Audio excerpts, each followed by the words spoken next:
একটি সুন্দর বনে টুনি নামে একটি ছোট পাখি বাস করত।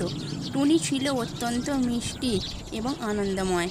তার গলা, সুর এবং রঙিন পালক সকলের মন জয় করত। একদিন বনেই এক চতুর শিয়াল এসে হাজির হলো। তার নাম ছিল মিচকে শিয়াল। সে খুব চতুর, কিন্তু তার পছন্দের একটাই অভ্যাস ছিল পাখি ধরা। শিয়ালটি টুনির গান শুনে টুনি সম্পর্কে আগ্রহী হয়ে ওঠে। সে ভাবল, ওই ছোট পাখিটিকে নিশ্চয়ই সুস্বাদু হবে, আমি তাকে ধরে নিয়ে খাবো।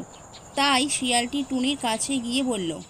হ্যালো সুন্দর পাখি, আমি তোমার সঙ্গে কথা বলতে চাই। টুনি প্রথমে ভয়ের মধ্যে ছিল, কিন্তু শিয়ালের মিষ্টি কথায় কিছুটা স্বস্তি পেল। শিয়াল বলল, তুমি খুব সুন্দর গান গাও, আমি কি তোমার গান শুনতে পারি? সে অবাক হয়ে বলল, অবশ্যই, আমি গান গাইতে ভালোবাসি। শিয়ালের মন ছিল টুনিকে ধরার পরিকল্পনা, কিন্তু সে টুনির গান শুনতে শুরু করলো। টুনির গান এতই সুন্দর ছিল যে শিয়াল ধীরে ধীরে গান শুনতে শুনতে তার পরিকল্পনা ভুলে গেল। শিয়াল বুঝতে পারল টুনির গান তার হৃদয় স্পর্শ করেছে এবং টুনি যে শুধু খাবার নয়, বরং একজন সত্যিকারের বন্ধু হতে পারে। গান শেষ হলো, শিয়াল বলল, তোমার গান সত্যিই মধুর, আমি কি তোমার বন্ধু হতে পারি?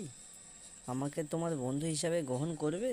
টুনি আশ্চর্য হয়ে বলল, নিশ্চয়ই, আমরা বন্ধু হতে পারি। তারপর থেকে শিয়াল ও টুনটুনি ভালো বন্ধু হয়ে গেল।